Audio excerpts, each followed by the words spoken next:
An excessively demanding bride, Karen, turned the lives of those around her into chaos by stealing a needy woman's wedding dress. The community, driven by a desire for revenge, ultimately turned against her. However, the situation reversed, and on the wedding day, Karen found herself looking like the people she used to belittle. The unfolding events are narrated on my YouTube channel, Am I the Jerk? Subscribe and hit the bell for notifications. I am a 48-year-old woman who has known another woman of the same age for decades. I remember her fixation on having 5 children and an idyllic life with a picket fence.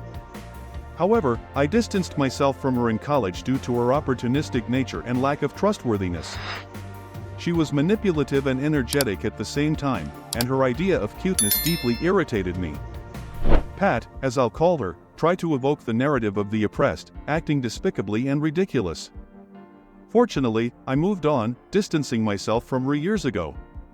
Pat found me on Facebook, and out of politeness, I accepted her friend request. However, she became a permissive mother, allowing her 5 children to do whatever they pleased. She tried to force a relationship between me and her daughters, making them call me aunt. Pat even attempted to leave them at my house uninvited, becoming insistent in her calls and trying to monopolize my time, even coming to my workplace. I set boundaries, but she constantly tried to cross them. It became a real nightmare. My husband and I organized a party at the community center, aiming to help the homeless population. This center was an informal initiative, distinct from known narcissists. However, Pat did not respect our boundaries and got involved in community events, including services like providing free wedding dresses. The center was located on a farm owned by an elderly couple, and Pat was always aggressive with the husband, demanding he return to work while she stayed at home. The behavior of Pat's children also became an issue during the party we organized at the community center. Despite having a designated party area, her children invaded my room, demanding our constant supervision. Calling her days later, I shared my dissatisfaction with their behavior, emphasizing the need to respect established boundaries. However, she completely interrupted me and started talking about herself, mentioning that her children wanted to visit us again and use our pool. I never directly expressed my refusal. I didn't want to appear rude, but I also had no intention of hosting her children again. Additionally, she called me as summer approached, specifically to inform me that her middle daughter was bored and wanted to spend a week at our house. I politely declined, explaining that both my husband and I were busy with work and couldn't accommodate visitors. The following weekend, she called me aunt and tried to persuade me, claiming her mother had said I invited her to spend the summer with us. I quickly clarified the situation and offered a delicate explanation to not harm the child's self-esteem. However, her daughter simply hung up on me. Warning signs also appeared on Pat's Facebook, with enigmatic speeches and comments from friends about her questionable behaviors, like leaving her children at someone's house all day, having asked for just a few hours of care. Unpleasant events began to unfold, such as when she volunteered to wrap Christmas gifts for underprivileged children. Although we wanted to create a mix of affordable and special gifts, some beautiful items disappeared, reappearing under Pat's Christmas tree, courtesy of her mother-in-law's Facebook post. No one could prove anything, but the hostility intensified. My daughter also experienced this at Pat's daughter Casey's birthday, being ignored for not giving in to expensive gift demands. Stories about Pat and her family multiplied among the farm residents. The community center chose to keep the gates locked due to Pat and her son's problematic behavior. Incidents included yelling and disruptions during weddings, throwing stones at the koi in the pond, and harassing the geese in the yard. Pat also financially deceived another soccer mom, generating resentment among the parents. When my daughter turned 13, I allowed her to wear my grandmother's vintage ring. Although not an expensive piece of jewelry, it held sentimental value. However, my daughter became strange and distant after wearing it. She also hesitated to go to school, and my husband and I began to suspect. However, she never shared anything with me, and my other children had no clues. We went to our daughter's school, but the teachers assured us that nothing had changed in her environment. My husband and I began to suspect that she was being bullied, but our daughter gave us no clues to support her. She had always been cheerful and compassionate, with no history of issues with other children. I decided to contact her best friend Natalie's mother, hoping to get more information. Natalie kindly shared with us what was going on. The relationship between Casey's older daughter, Pat, and my daughter became close, something I already knew but was not satisfied with. I found out that the age difference between Casey and Pat was 17 years, which wasn't exactly inappropriate, but I preferred my daughter to spend time with friends of the same age group. Casey, besides being beautiful, was a talented and quite vain student. In short, she borrowed my daughter's ring, refused to return it, and later claimed to have lost it, deeply disturbing my daughter. My daughter begged Casey to return the ring, but she avoided her and spread rumors that my daughter was trying to steal it. Some kids at school supported Casey, and now she wore my children's jewelry as if nothing had happened. If this wasn't provocation, I don't know what it would be.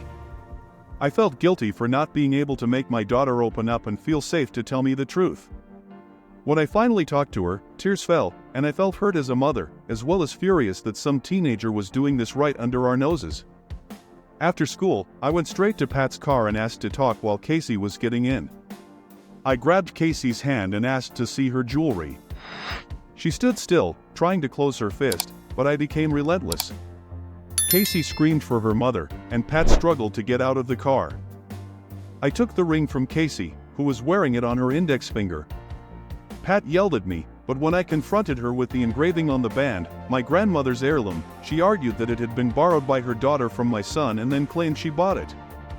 I didn't pay much attention to it and warned her that I knew Casey had become a bad influence on my daughter. Pat called me to reprimand me, claiming she was trying to raise an assertive young woman, and I ruined everything by being authoritative. She never apologized for the child's theft.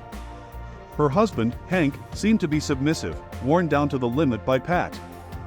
He had no choice but to obey her to maintain peace. She actively intimidated him, withdrawing affection when he didn't follow her wishes, even in public. Pat had children 4 and 5 after a relentless campaign that included leaving him for 2 months. Her pregnancy was an inconvenience, expecting to be treated as the only pregnant lady. Hank practically had no voice, struggling to keep the marriage, being loved by all but at the same time hated equally. She loved socializing but seemed concerned about the time Pat would get upset. According to my husband, Hank began showing signs of depression and mental distress. Our friend Lena led the initiative for wedding ball gowns, a straightforward action involving donations of exceptional dresses for brides. Some brides paid a fee, but most of the time, the dresses were donated. Lena kept Pat involved in this project due to the absence of issues and her simple tasks, limited to sending the dresses. Pat decided to renew her vows, adopting a Bridezilla attitude. To start, she intimidated another couple into giving up their wedding date at the farm, claiming the need to coincide with the exact date of her renewal. The couple did not yield to the pressure and chose another location. This irritated the farm owners, who were already dissatisfied with the costs involved after Pat negotiated a reduction in their initial fee. Pat chose a specific dress, already assigned to another bride, and Lena made it clear that she should pay for her own dress. Ignoring this, Pat sent the wrong dress, convinced it was the right one, despite clear notes in Lena's agenda. The other bride, although disappointed, kept her composure. What bothered me even more was that I had chosen and bought the dress for $40 at a garage sale. Lena's money was used to acquire a vintage ankle-length white dress with lots of lace, a real bargain. When confronting Pat, she acted indifferent and tried to manipulate the situation. Feeling sorry for the other bride, we did our best to find something beautiful for her to wear. The other bride was a true fighter, overcoming challenges and working towards her goals. Pat never admitted her responsibility for what happened, but the fact that she claimed the dress was hers prevented Lena from allowing her back into her warehouse. The last phone fight between Pat and Lena revealed Pat's petty nature, bringing up the other bride's past as if it were relevant. Lena didn't give in, stating that the dress was hers. This happened weeks before the other bride's wedding. Furthermore, Pat, known for her habit of walking like a penguin, demonstrated her lack of resources for the wedding reception banquet.